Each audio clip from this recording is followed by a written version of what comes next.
हाँ तो मेरे प्यारे बच्चों, कैसे हैं आप सब। उम्मीद करता हूँ कि आप सब अच्छे होंगे, स्वस्थ होंगे, मस्त होंगे। और ऐसे ही आप लोग मन लगाकर पढ़ाई करते रहिए, सफलता की तैयारी करते रहिए, सफलता जरूर मिलेगी। ठीक है। तो आज के इस वीडियो में हम लोग बात करने वाले हैं व्याकरण के एक बहुत ही इंपॉर्टेंट टॉपिक के बारे में। और ये आज का जो वीडियो है आप लोग के लिए बहुत ही महत्वपूर्ण होने वाला है। तो आप लोग ज्यादा से ज्यादा इस वीडियो को अपने दोस्तों के पास, अपने सहपाठियों के पास ज्यादा से ज्यादा शेयर करें, ताकि जितने भी बच्चे हैं आगामी परीक्षा 2024 के लिए तैयारी कर रहे हैं, उन सबकी तैयारी ढंग से हो सके। ठीक है। तो आइए, जैसे कि आप लोगों ने पिछले क्लास में, पिछली वीडियो में वर्ण विचार के बारे में पढ़ा था, शब्द विचार के बारे में पढ़ा था, उसी तरह ठीक उसी अंदाज में आज हम संज्ञा के बारे में जानेंगे कि संज्ञा क्या है। हालांकि आप लोग पिछले क्लास में 6, 7, 8, 9 क्लास में सब संज्ञा, सर्वनाम ये सब पढ़ते आ रहे हैं। संज्ञा, सर्वनाम, क्रिया विशेषण क्या है। ठीक है। उसी को क्योंकि व्याकरण कभी चेंज नहीं होता है, ठीक है ना। तो उसी को हम लोग फिर से रिवीजन कर लेंगे कि संज्ञा क्या है, उसके कितने भेद हैं। ठीक है। तो आइए हम लोग इस संज्ञा के बारे में जानते हैं, उसका डेफिनेशन क्या होगा और उसकी कितने भेद होते हैं।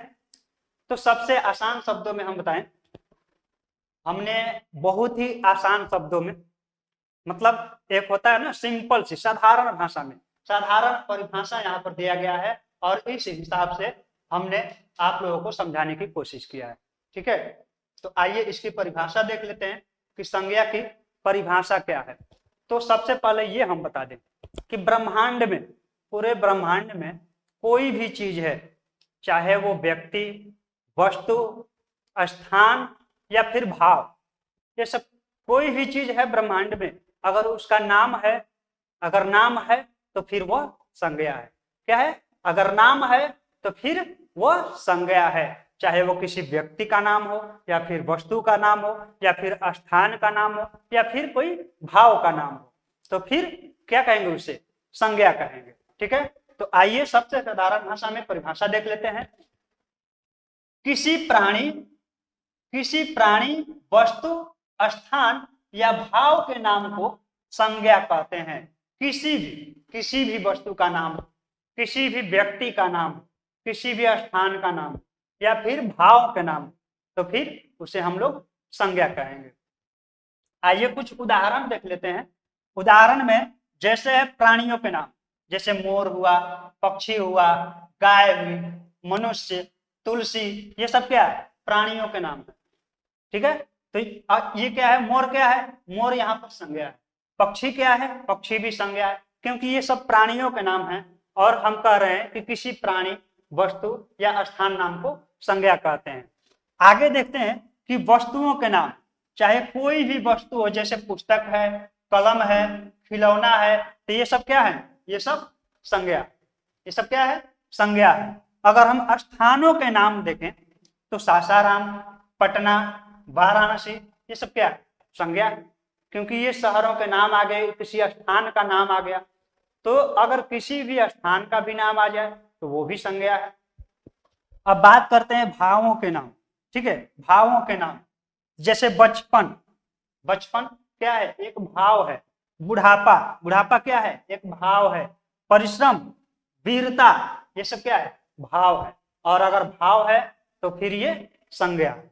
ठीक है। अच्छा, एक बात हम आप लोगों से पूछते हैं, एक बात पूछते हैं, क्या आप लोग बता सकते हैं कि ये संज्ञा कहेंगे इसको? जैसे अगर हम लिख दें यहाँ पे लाल, हरा, पीला, नीला, अब बताइए क्या ये सब संज्ञा है? क्या ये सब संज्ञा है? बिल्कुल नहीं, क्योंकि देखिए यहां पर ये सब अपवाद में आ जाता है। किस में आ जाता है? अपवाद में। अपवाद में क्या आ जाता है? रंगों के नाम, रंगों के नाम अपवाद में आ जाते हैं। क्यों? क्योंकि ये एक विशेषण। ठीक है ना। रंगों के नाम अगर आ जाते हैं, जैसे लाल, हरा, पीला, नीला, बैंगनी, ये सब जितना भी है ना रंगों के नाम, अगर रंगों के नाम आ गए तो फिर हम उसे संज्ञा नहीं कहेंगे, क्योंकि वह एक विशेषण है, वो विशेषण में आ जाएंगे। ठीक है। इसीलिए जब भी परिभाषा संज्ञा का लिखा जाए तो वहां पर अपवाद लिखकर रंगों के नाम लिख देना चाहिए, ठीक है, क्योंकि रंगों के नाम जो है संज्ञा में नहीं आते। चलिए आगे बढ़ते हैं हम लोग। अब देख लेते हैं कि संज्ञा के भेद कितने होते हैं। आप लोग को पता होगा संज्ञा के 5 भेद होते हैं। कौन कौन से भेद होते हैं आप लोग के सामने दिया गया है। व्यक्तिवाचक संज्ञा, जातिवाचक संज्ञा, भाववाचक संज्ञा, समूहवाचक संज्ञा, द्रव्यवाचक संज्ञा, ठीक है। व्यक्तिवाचक संज्ञा किसे कहेंगे, व्यक्तिवाचक संज्ञा किसे कहेंगे, जिस नाम से, जिस शब्द से किसी व्यक्ति विशेष का बोध हो, किसी व्यक्ति विशेष का बोध हो, उसे व्यक्तिवाचक संज्ञा कहते हैं। आइए इस सब का भी परिभाषा हम लोग देखते चलते हैं, और कॉपी निकालिए, आप लोग लिखते चलिएगा, ठीक है, लिखते चलिएगा बहुत ही साधारण भाषा में, अपने शब्दों में, ताकि परीक्षा में किसी प्रकार की कोई दिक्कत ना, ठीक है ना। आइए सबसे पहले हम लोग देखते हैं कि व्यक्तिवाचक संज्ञा, जो संज्ञा शब्द किसी विशेष व्यक्ति, वस्तु अथवा स्थान आदि के नाम का बोध कराते हैं, उन्हें व्यक्तिवाचक संज्ञा कहते हैं। मतलब कि किसी खास, जैसे हमने नाम रखा पटना, तो ये तो शहर का नाम है ना, लेकिन हमने पटना कहा, मतलब किसी खास स्थान का नाम हमने लिया कि पटना, मतलब किसी खास स्थान के नाम का बोध करा रहा है। या फिर हमने कहा कि राम, राम तो वो किसी खास लड़के का नाम है राम, ठीक है ना। या फिर श्याम तो किसी खास आदमी का नाम हुआ, तो यह आ जाएगा किसमें, व्यक्तिवाचक संज्ञा में। अगर हमने कहा लड़का, तो लड़का तो बहुत सारे लड़के हैं, तो ये किसमें आएगा, व्यक्तिवाचक में आएगा, बिल्कुल नहीं आएगा, क्योंकि लड़का में बहुत सारे लड़के हो गए और वो एक जाति का बोध कराते हैं, पूरे लड़के जाति का बोध कराते हैं, तो वो आ जाएंगे किसमें, जातिवाचक में। अगर हम बोलते कि शहर, तो शहर क्या हो जाता, एक पूरे शहर, शहर की जितनी, मतलब पूरे शहर जाति का बोध होता वहां पर, तो वो क्या हो जाता, जातिवाचक हो जाता। लेकिन हमने कहा पटना, वो किसी खास स्थान का नाम हो गया, किसी व्यक्ति विशेष स्थान का नाम हो गया, तो वो किसमें आ जाएगा, व्यक्तिवाचक संज्ञा में, ठीक है। जैसे यहाँ पर उदाहरण देख लेते हैं, अतुल, हमने कहा अतुल, अतुल क्या है, एक व्यक्ति, किसी एक खास लड़के को हमने नाम देकर बोला अतुल, ठीक है ना, तो ये आ जाएगा व्यक्तिवाचक संज्ञा में, ठीक है। ताजमहल, रामायण, ये क्या है, सब व्यक्तिवाचक संज्ञा है, ठीक है ना। आगे बढ़ते हैं, आइए अब देखते हैं जातिवाचक संज्ञा। जातिवाचक संज्ञा क्या, जो संज्ञा शब्द किसी प्राणी, वस्तु अथवा पदार्थ की पूरी जाति का बोध कराते हैं, चाहे कोई भी स्थान हो, पदार्थ हो, या फिर कोई प्राणी का नाम हो, या फिर कोई वस्तु हो, अगर पूरे अपनी जाति का बोध कराते हैं, तो फिर उसे क्या कहेंगे, जातिवाचक संज्ञा। क्या कहेंगे, जातिवाचक संज्ञा। जैसे हमने कहा शहर, तो शहर में बहुत सारे शहर आ गए, चाहे वो आगरा हो, या फिर पटना हो, या फिर वाराणसी हो, या फिर सासाराम, मतलब सभी शहर आ गए उसमें, तो ये पूरी जाति का बोध करा रहे हैं हमें, तो फिर ये किस में आएगा, जातिवाचक संज्ञा में। इसे हम कहेंगे जातिवाचक संज्ञा, ठीक है ना। उन्हें जातिवाचक संज्ञा कहते हैं। जैसे में लड़की, जैसे हमने कहा लड़की, तो लड़की में कौन सी लड़की की बात हो रही है, मैंने कहा वो लड़की गई, वो लड़की नहीं, लड़की गई, मैंने कहा सिर्फ कि लड़की गई, ठीक है। तो कौन सी लड़की गई, कौन सी लड़की गई, ये तो पता नहीं है। तो लड़कियों में पूरे लड़की जाति का यहाँ पर बोध हो रहा है, और मैंने कहा कि वो लंबी लड़की गई, मतलब किसी एक खास लड़की को मैंने बोला कि वो लड़की गई, ठीक है। तो यहाँ पर यही अंतर होता है जातिवाचक और व्यक्तिवाचक में, ठीक है ना। यहाँ पर ध्यान दीजिएगा, गाय, गाय, पूरी गाय जाति का बोध हो रहा है यहाँ पर, है। हमने कहा कि गाय चर रही है, ठीक है ना। तो यहाँ पर बहुत सारी गाय है जो चर रही है, या फिर किसी खास गाय को हमने नहीं बोला कि गाय चर रही है। अगर हम बोलते कि वो लाल गाय चर रही है, तब वहां पर हो जाता है कि वो व्यक्तिवाचक में आ जाता है, क्योंकि वहां पर एक खास नाम से हमने पुकारा कि वो लाल गाय चर रही है, ठीक है ना। यहाँ पर है कि सिर्फ गाय चर रही है, तो गाय में पूरी गाय जाति का यहाँ पर बोध हो रहा है। अब देखिए शहर, शहर का हमने बता दिया पहले कि शहर में पूरी शहर जाति का बोध होता है, ठीक है ना। अगर किसी शहर का नाम दे दें पर्सनली तो फिर वो व्यक्तिवाचक में आएगा, लेकिन अगर हम लिखते हैं कि शहर तो फिर ये जातिवाचक में आएगा, ठीक है ना। कोई दिक्कत? बिल्कुल। चलिए आगे बढ़ते हैं। भाववाचक संज्ञा। भाववाचक संज्ञा क्या है? भाववाचक संज्ञा क्या है? जिस संज्ञा से किसी पदार्थ का गुण दोष स्वभाव अवस्था आदि का बोध हो उसे भाववाचक संज्ञा कहते हैं। अगर किसी भी पदार्थ का उसके गुण और दोष, या तो गुण सामने आ रहे हैं या फिर दोष सामने आ रहा है या फिर उसका स्वभाव पता चल रहा हो तो फिर उसे हम क्या कहेंगे? भाववाचक। जैसे यहाँ पर देख लीजिए, बुढ़ापा। बुढ़ापा क्या है? बुढ़ापा एक भाव है, इसका गुण दोष सामने आ रहा है, उसका स्वभाव पता चल रहा है हमें, तो इसे हम क्या कहेंगे? भाववाचक संज्ञा कहेंगे, ठीक है ना। आगे देखिए, दयालु। दयालु मतलब कि जो दया है वो क्या है? एक भाव है। मिठास। मिठास क्या है? एक भाव है, ठीक है ना।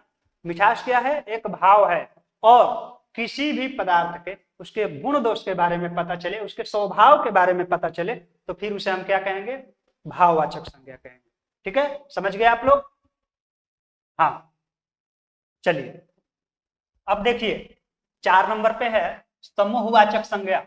समूहवाचक संज्ञा आप लोग इसके नाम से ही पता चल रहा है, आप लोग इसके नाम से ही जान जाएंगे कि पूरे समूह का बोध हो, ठीक है ना। पूरे समूह का, जिस शब्द से पूरे समूह का बोध हो। जैसे हमने कहा कि सभा, यहाँ पर सभा है, तो अब ये पता नहीं है कि उस सभा में कौन कौन है, लेकिन सभा है मतलब 1-2 आदमी का तो सभा होगा नहीं, बहुत सारे लोगों का सभा होता है, ठीक है। तो ये सभा जो है एक समूह है, और ये समूह जब है तो फिर इसे हम क्या कहेंगे? समूहवाचक संज्ञा कहेंगे, ठीक है ना। आइए देख लेते हैं इसका। जिस संज्ञा शब्द से किसी व्यक्ति या वस्तु के समूह का बोध हो उसे समूहवाचक संज्ञा कहते हैं। किसी भी वस्तु या फिर व्यक्ति या फिर स्थान, उसके समूह का बोध हो तो फिर उसे हम समूहवाचक संज्ञा कहेंगे। जैसे सभा, सेना, दल, कक्षा, बाजार। हमने कहा बाजार, ठीक है, बाजार। तो बाजार में बहुत सारे लोग हैं, बहुत सारी भीड़ रहती है वहां पर। पूरे समूह के बारे में, मतलब बाजार में पूरा समूह है, ठीक है ना। तो वहां पर क्या हो रहा है? इस बाजार से पूरे समूह का बोध हो रहा है ना, तो हम क्या बोलेंगे? हाँ, समूहवाचक संज्ञा, बिल्कुल सही। चलिए अब हम लोग देख लेते हैं द्रव्यवाचक संज्ञा। द्रव्यवाचक संज्ञा क्या है? जिस संज्ञा शब्द से द्रव्य या पदार्थ का बोध हो जिसे मापा या तौला जाता हो। देखिए, जिस संज्ञा शब्द से द्रव्य या पदार्थ का बोध हो जिसे मापा या तौला जाता हो उसे द्रव्यवाचक संज्ञा कहते हैं, ठीक है ना। इसका उदाहरण जैसे देख लीजिए, सोना है। सोना क्या है? एक पदार्थ है और इसे मापा या तौला जा सकता है, तो फिर इसे क्या कहेंगे? द्रव्यवाचक संज्ञा कहेंगे। चांदी हुआ, घी हुआ, चावल हुआ, चीनी हुआ, ठीक है ना। इसकी कोई गिनती नहीं है, इसको सिर्फ माप या तौल सकते हैं, ठीक है ना। इसको हम क्या कहेंगे? द्रव्यवाचक संज्ञा कहेंगे, ठीक है। आप लोग संज्ञा के बारे में पढ़ लिए, संज्ञा के बारे में समझ गए, और संज्ञा के जो 5 भेद हैं, 5 भेदों का परिभाषा यहाँ पर उदाहरण के साथ साथ आपके सामने दिखाए गए और हमने बताए। तो हमें उम्मीद है कि आप सबको ये सब अच्छी तरह से समझ में आ गया होगा। फिर भी अगर कोई डाउट रह गया हो तो आप लोग कमेंट करके जरूर पूछिए कि कहाँ पर डाउट रह गया है, ठीक है। हमें उम्मीद है, पूरा भरोसा है कि एक भी डाउट नहीं बचा होगा आप लोगों का। चलिए आगे बढ़ते हैं। आगे हम लोग देखते हैं, देखिए ये तो हो गए संज्ञा और संज्ञा के भेद, लेकिन क्या आप लोगों को पता है प्राण या जीवन के आधार पर संज्ञा के 2 भेद होते हैं। अगर एग्जाम में पूछ दे कि प्राण या जीवन के आधार पर संज्ञा के कितने भेद हैं, प्राण या जीवन के आधार पर संज्ञा के कितने भेद हैं, तो 2 भेद होते हैं संज्ञा के। प्राण या जीवन के आधार पर संज्ञा के दो भेद होते हैं। कौन कौन से होते हैं? एक प्राणीवाचक संज्ञा और एक अप्राणीवाचक संज्ञा।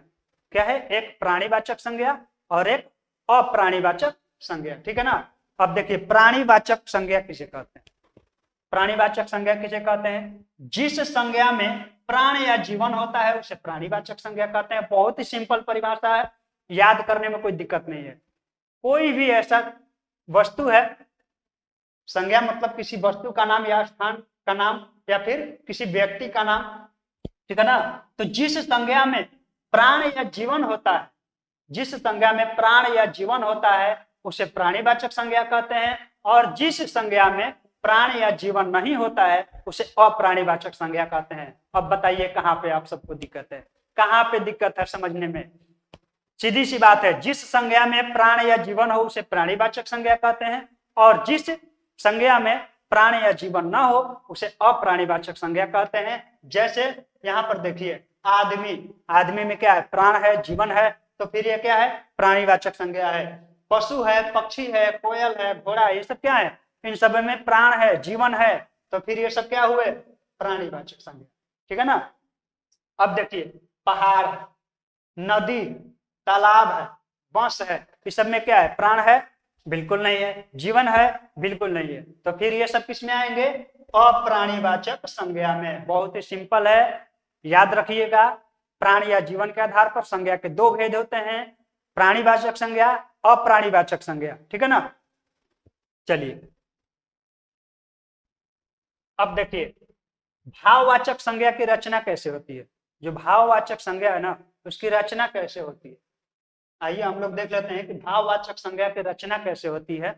देखिए जातिवाचक से, जातिवाचक संज्ञा से ही भाववाचक संज्ञा का रचना होता है। आइए देखते हैं कैसे। जैसे मनुष्य, हम लोग यहाँ पर देख पा रहे हैं कि मनुष्य, मनुष्य क्या है? जातिवाचक संज्ञा है। ठीक है ना। तो मनुष्य क्या है? जातिवाचक संज्ञा है, और मनुष्य से ही बना है मनुष्यता, मनुष्य से बना है मनुष्यता। पशु क्या है? जातिवाचक संज्ञा है, और पशु से बना है पशुता, तो पशुता क्या हो गया? पशुता क्या हो गया? भाववाचक संज्ञा हो गया। यहाँ पर पशु क्या है? जातिवाचक संज्ञा है, और पशु से ही पशुता बना है, और पशुता क्या हो गया? भाववाचक संज्ञा हो गया। ठीक है। अब यहाँ पर देखिए मित्र, मित्र, पूरे मित्र जाति का बोध हो रहा है, जातिवाचक संज्ञा है, और मित्र से बना है मित्रता, तो मित्रता क्या हो गया? भाववाचक संज्ञा। तो हम कह सकते हैं कि जातिवाचक संज्ञा से भाववाचक की रचना होती है। जैसे लड़का है यहाँ पर, तो पूरे लड़का जाति का बोध हो रहा है, तो हम कहेंगे कि लड़का जातिवाचक संज्ञा है, और लड़का से बना है लड़कपन, तो लड़कपन यहाँ पर क्या हो जाएगा? भाववाचक संज्ञा हो जाएगा। कोई दिक्कत? बिल्कुल नहीं। चलिए अब देखिए व्यक्तिवाचक संज्ञा से भी भाववाचक संज्ञा की रचना होती है। हमने क्या कहा? व्यक्तिवाचक संज्ञा से भी भाववाचक संज्ञा की रचना होती है। कैसे? आइए देखते हैं। अब देखिए राम, राम क्या है? व्यक्तिवाचक संज्ञा है, किसी खास व्यक्ति का नाम है राम। ठीक है ना। और राम से बना है रामत्व, राम से बना है रामत्व, और रामत्व क्या हो गया? यहाँ पर भाववाचक संज्ञा हो गया। ठीक है ना। शिव, शिव क्या है? व्यक्तिवाचक संज्ञा है, और शिव से क्या बना है? शिवत्व, और शिवत्व क्या हो गया? भाववाचक संज्ञा हो गया। चलिए अब देखिए आगे, सर्वनाम शब्दों से भी भाववाचक संज्ञा बनते हैं। सर्वनाम शब्दों से भी भाववाचक संज्ञा की रचना होती है या फिर उत्पत्ति होती है। अब देखिए जैसे हमने कहा अपना, अपना क्या है? सर्वनाम है। पराया क्या है? सर्वनाम है। और अपना से बना है अपनापन, अपना से बना अपनापन, तो अपनापन क्या हो गया? भाववाचक संज्ञा हो गया। पराया, परायापन, परायापन क्या हो गया? भाववाचक संज्ञा हो गया। कोई दिक्कत? अब देखिए विशेषण शब्दों से भी भाववाचक संज्ञा का निर्माण होता है। विशेषण शब्दों से भी भाववाचक संज्ञा की रचना होती है या फिर भाववाचक संज्ञा की निर्माण होती है। ठीक है ना। देखिए सरल, जैसे हमने कहा सरल, सरल क्या है? विशेषण है। सरल क्या है? विशेषण है, और सरल से बना है सरलता, तो सरलता क्या हो गया? भाववाचक संज्ञा हो गया। कठोर, कठोर भी एक विशेषण है, और कठोर से बना है कठोरता। कठोर से क्या बना है? कठोरता। तो कठोरता क्या हो जाएगा? बोलो जल्दी। बिल्कुल सही, कठोरता क्या हो जाएगा? भाववाचक संज्ञा हो जाएगा। चौड़ा, चौड़ा क्या है? चौड़ा भी एक प्रकार का विशेषण है और चौड़ा से बना है चौड़ाई। चौड़ाई, चौड़ाई क्या हो जाएगा? भाववाचक संज्ञा। मीठा, मीठा एक विशेषण है और मीठा से बना है मिठास, तो मिठास क्या हो जाएगा? भाववाचक संज्ञा। ठीक है ना। अब कहते हैं कि क्रिया शब्दों से भाववाचक संज्ञा की रचना होती है। मतलब कि क्रिया शब्दों से भी भाववाचक संज्ञा बनाए जाते हैं। कैसे? देखिए, लिखना क्या है यहाँ पर? लिखना क्या है? लिखना क्रिया है, मारना क्रिया है, लिखना क्रिया है, लड़ना क्रिया है। अब यहाँ से भाववाचक संज्ञा कैसे बनते हैं? देखिए, लिखना क्रिया है और यहाँ पर लिखना से बना है लिखाई, तो लिखाई क्या है? भाववाचक संज्ञा हो गया। पढ़ना क्रिया है और पढ़ाई भाववाचक संज्ञा हो जाएगा। हंसना क्रिया है और हंसी भाववाचक संज्ञा हो जाएगा। लड़ना क्रिया है लेकिन लड़ाई भाववाचक संज्ञा हो जाएगा। अब बताइए, आप लोगों को कोई दिक्कत है? बिल्कुल नहीं। तो ये सब कुछ मुख्य बिंदु हैं, इस पे ध्यान दीजिएगा, इसको याद रखिएगा कि भाववाचक संज्ञा की रचना कैसे होती है। चलिए आगे बढ़ते हैं। अब यहाँ पर एक नोट है, खास करके नोट में लिखा है कि लिंग, वचन, कारक आदि के कारण संज्ञाओं के रूप बदलते हैं। ठीक है ना। लिंग के कारण, वचन के कारण, कारक के कारण इत्यादि सब के कारण जो संज्ञाओं के जो रूप है ना वो बदलते रहते हैं और उसी को हम कहते हैं संज्ञा का रूपांतरण। संज्ञा का रूपांतर क्या कहेंगे? संज्ञा का रूपांतर कब कहेंगे? जब संज्ञा किसी लिंग के कारण या फिर किसी वचन के कारण या फिर कारक के कारण उसके रूप में परिवर्तन हो जाए तो उसे क्या कहेंगे? संज्ञा का रूपांतर। ठीक है ना। आइए देख लेते हैं कैसे। मान लीजिए एक लड़का है, लड़का है, ये क्या है? क्या है? संज्ञा है ना। लड़का क्या है? संज्ञा है। ठीक है ना। अब देखते हैं कि लिंग के आधार पर, लिंग के आधार पर अगर हम देखें तो लड़का से यहाँ पर लड़की हो गया, लड़का से क्या हो गया? लड़की हो गया। तो संज्ञा में परिवर्तन हुआ कि नहीं? इसके रूप में परिवर्तन हुआ ना। किसके कारण? लिंग के कारण। लिंग के कारण यहाँ पर संज्ञा में परिवर्तन हो गया, उसके रूप में परिवर्तन हो गया। अब देखिए वचन के कारण देखते हैं। लड़का है, लड़का है तो एक वचन है और लड़के अगर हम बोल दिए, अगर लड़के बोल दिए तो यहाँ पर बहुवचन हो जाते हैं।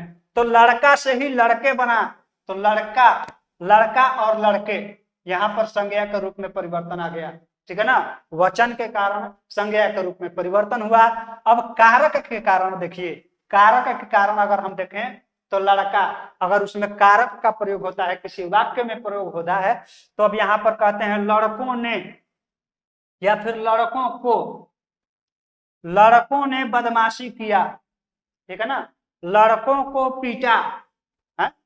तो कारक लगने के साथ जो होता है संज्ञा का, संज्ञा के रूप में परिवर्तन आ जाता है। तो इसे हम क्या कहते हैं? संज्ञा का रूपांतर। ठीक है ना। संज्ञा का रूपांतर कहते हैं। और ध्यान रखिएगा कि लिंग, वचन, कारक आदि के कारण जो संज्ञाओं के रूप जो हैं वो बदलते रहते हैं। ठीक है ना। चलिए, और कोई दिक्कत आप सबको? आप सबको और कोई दिक्कत? चलिए ठीक है, बिल्कुल किसी को कोई दिक्कत नहीं है। और आप सबसे एक बात बता दें, अगर टॉपर चॉइस से जितने भी क्लास प्रोवाइड किए जा रहे हैं, अगर आप सबको पसंद आ रहा हो, ठीक है ना, आप सबको पढ़ाई में हेल्प मिल रहा है, तो फिर इस चैनल को आगे बढ़ाएं। आप लोग ज्यादा से ज्यादा शेयर करें अपने दोस्तों के पास, और जो टॉपर चॉइस का जो परिवार है वो आगे बढ़े ऐसे ही, और पूरा विशाल रूप धारण कर ले, ताकि एक समय ऐसा आए कि जो टॉपर चॉइस है वही सबके भरोसा रहेगा, सबका भरोसा रहेगा और सबकी पहचान रहेगी टॉपर चॉइस से। ठीक है ना।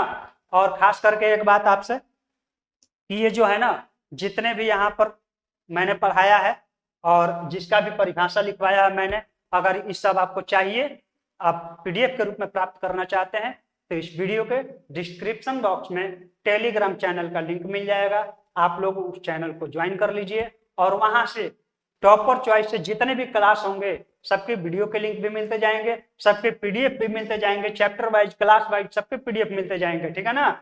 और अपने दोस्तों के पास शेयर करते रहिएगा और सबसे बोलिए सभी इस टॉपर चॉइस चैनल से जुड़े और अपने भविष्य संवारें, अपना जो भविष्य है उसको संवारें। चलिए अब मिलते हैं अगले वीडियो में। चलिए बहुत बहुत धन्यवाद, थैंक यू, जय हिंद।